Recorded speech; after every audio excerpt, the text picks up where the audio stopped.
How would you explain the mental change from, and I know I'm asking you an obvious question. They lost this game, they won that game. But no, there were some things under the surface, right, for what was going on with this team.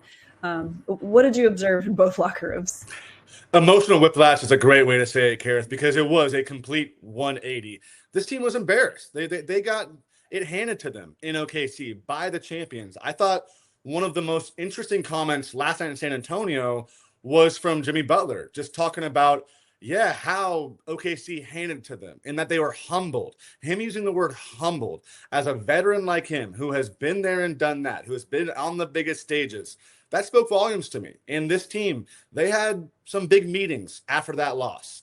They had some coming to terms with a handful of people. We heard the words and the phrasing that Draymond Green and Jimmy Butler specifically in OKC used when it comes to personal agendas, when it comes to sacrifice, when it comes to team first, when it comes to commitment to winning.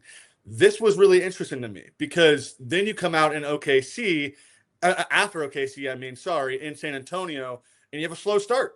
14 points in the first quarter, and we're kind of looking at each other as reporters going, uh-oh, here we go again. The Spurs are really good. They're a young team on the rise that were making the Warriors look old at the beginning of the game. How are they going to respond? Well, they responded about as great as possible, and they responded on the backs of Steph Curry, on number 30, putting on an absolute show in San Antonio to hand the Spurs their first home loss of the season. The locker room. That's the emotional whiplash. Completely different last night, Kerith.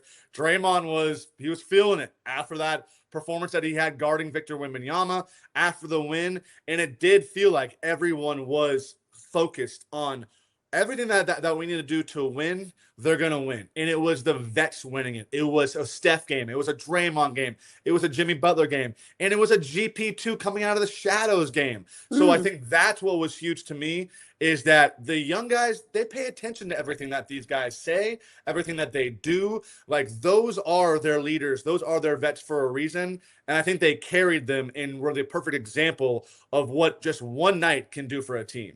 Yeah, the vets have to model the behavior, and they take that seriously. When Draymond is realizing, wow, our defense sucks, he always puts it on himself. And then watch, he will respond with the type of game that you remember against Wemby.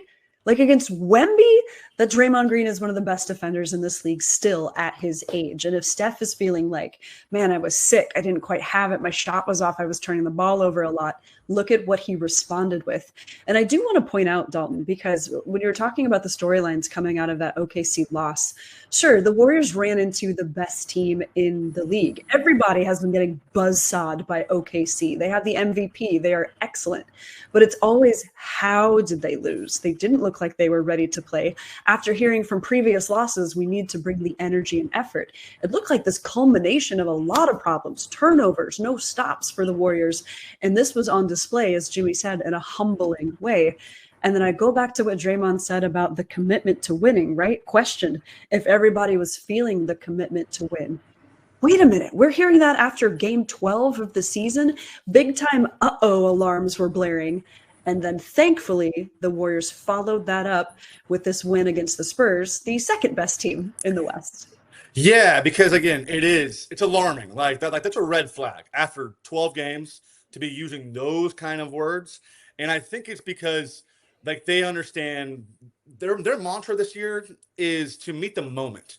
It's to chase a moment, not to just chase wins, not to chase any personal agendas, not to chase anything that's about you. Chase the moment, because every moment is in front of you. And I think that speaks volumes to that's what this team is about right now, is to understand each moment. And some of those losses felt like they didn't understand the moment. The Denver Nuggets loss, the Oklahoma City Thunder loss.